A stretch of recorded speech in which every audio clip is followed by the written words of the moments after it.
DJ Tillu విడుదలకు ముందు సినిమాపై పెద్దగా అంచనాలు లేవు.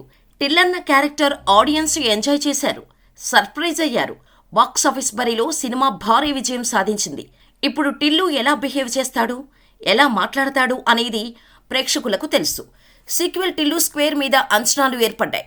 వాటికి తోడు హీరోయిన్ అనుపమ పరమేశ్వరన్ యాడ్ కావడంతో అంచనాలు పెరిగాయి.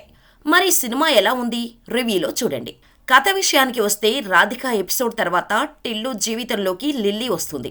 ఒక పబ్బులో ఇద్దరూ కలుస్తారు. ముందు మాటా కలిశాయి, ఆ తర్వాత పెదవులు కలిశాయి. ముద్దుల తర్వాత ఇద్దరూ గదిలోకి వెళ్తారు. తెల్లారేసరికి ఒక లెటర్ పెట్టేసి వెళ్లి మాయమైపోతుంది. ఆమె ఆలోచనలతో ఎక్కడ ఉందోనని వెతకటం మొదలు పెడతాడు టిల్లు. నెల తర్వాత ఆస్పత్రిలో కనిపించి తాను ప్రెగ్నెంట్ అని చెబుతుంది లిల్లీ. పెళ్లి చేసుకుంటానని ఇంటికి తీసుకువస్తాడు. సరిగ్గా టిల్లు బర్త్డే రోజు వెళ్లి తన ఇంటికి పిలుస్తుంది. అక్కడికి వెళితే అది రాధిక ఫ్లాట్. రోహిత్ ఎక్కడైతే చనిపోయాడో అదే ఫ్లాట్. అన్నయ్య రోహిత్ సంవత్సరం నుంచి కనిపించడం లేదని, అతడిని వెతకడంలో సాయం చేయమని టిల్లును కోరుతుంది లిల్లీ. ఆ తర్వాత ఏం జరిగింది? ఇండియన్ స్పెషల్ ఫోర్స్ ఎందుకు వచ్చింది? India most wanted criminal Sheikh మహబూబ్కు టిల్లు జీవితానికి సంబంధమేంటి? చివరకు ఏమైంది అనేది సినిమా చూసి తెలుసుకోవాలి. డీజే టిల్లు విజయానికి కథో లేదంటే కథనమో కారణం కాదు. టిల్లు క్యారెక్టరైజేషన్, ఆ character dialogue delivery and music.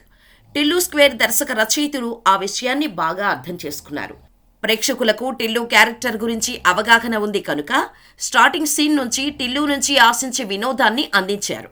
Tillu square starting నుంచి ఎంటర్టైన్ చేసేలా టిల్లు క్యారెక్టర్ వైబ్ క్రియేట్ చేయడంలో music and cinematography key role play చేశాయి. రామ్ మిరియాలా కంపోజ్ చేసిన డీజే టిల్లు రీమిక్స్ కానీ, రాధికా పాట కానీ బాగున్నాయి. అచ్చు రాజమణి అందించిన ఓ మై లిల్లీ కానీ బాగున్నాయి. మ్యూజిక్ పరంగా మెయిన్ హీరో అంటే రికార్డింగ్ చేసిన బీమ్స్. టిల్లు వైబ్ మిస్ కాకుండా చూశారు. At the same time interval దగ్గర అనుపమకి ఇచ్చిన ఆర్ఆర్, రాధిక రీఎంట్రీ అండ్ క్లైమాక్స్లో ఆర్ఆర్ సన్నివేశాలను మరింత ఎలివేట్ చేశాయి. ప్రొడక్షన్ వాల్యూస్ బాగున్నాయి. ఏదో లిప్లాకులు మీద పడిపోవటాలు గట్రా ఉన్నా మరి హార్డ్ బూతు బాపతో థర్డ్ స్టాండర్డ్ సినిమా స్థాయికి ఏమీ తీసుకుపోలేదు, రక్షించారు. ఈ సినిమా విడుదలయ్యాక అనుపమ గురించి కాదు, ఆమె పాత్ర గురించి మాట్లాడుకుంటారు అన్నాడు కదా సిద్ధు ఏదో ప్రెస్ మీట్లో. అంత సీనేమీ లేదు. అనుపమ పెద్ద ప్లస్ పాయింట్ ఏమీ కాదు సినిమాలో. అసలు ఎవరూ కనిపించరు సినిమాలో సిద్ధు తప్ప. అయినా సరే బాగానే ఉంది. ఈ సినిమాలో మరీ చెప్పుకోవాల్సింది వన్ లైనర్లు. డైలాగులు ఎవరు రాశారో, ఎంత మధనం చేశారో కానీ దాదాపు ప్రతి సీన్లో ఇవి సిద్ధు నోటి వెంట వినపడుతూ థియేటర్లో నవ్వులు పేలాయి. ఫస్ట్ పార్ట్తో పోలిక లేకుండా ఈ సెకండ్ పార్ట్ గురించి చెప్పుకోలేం. ఫస్ట్ పార్ట్ చూడని వాళ్ళు ఈ సెకండ్ పార్ట్ అనగా ఈ సీక్వెల్ను ఎంజాయ్ చేయడం కాస్త కష్టమే.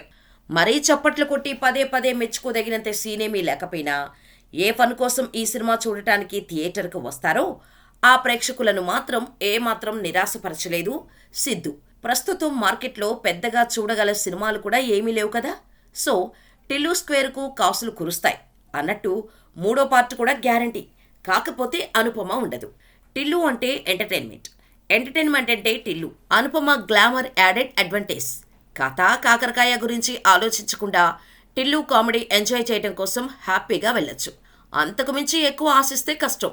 టిల్లు మ్యాజిక్ వర్కౌట్ అయింది, కానీ మూవీ మ్యాజిక్ రిపీట్ చేయటంలో ఆ అడుగు దూరంలో ఆగింది. టిల్లు నుంచి ఆశించే కామెడీ ఇవ్వటంలో సక్సెస్ అయిన దర్శక రచయితులు కథపరంగా సర్ప్రైజ్ చేయటం, టెన్షన్ బిల్డ్ చేయటంలో పూర్తిగా సక్సెస్ కాలేదు. టిల్లు బర్త్డే వరకు కామెడీ ఎంటర్టైన్ చేస్తుంది. ఆ తర్వాత వచ్చే ట్విస్టుల్ని అందరూ యాక్సెప్ట్ చేయడం కష్టమే. ఇంటర్వెల్ తర్వాత కామెడీ డోస్ తగ్గి కథలోకి ఎక్కువగా వెళ్లడం, ఆ గేమ్ ఫ్యాన్స్ ఫోర్ట్స్గా ఉన్నాయి. దాంతో కామెడీని ఎంజాయ్ చేయడం కాస్త తగ్గుతుంది.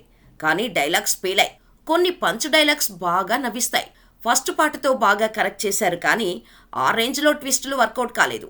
సిద్ధు దగ్గరకు అనుపమ రావడానికి గల కారణం అంత కన్విన్సింగ్గా లేదు.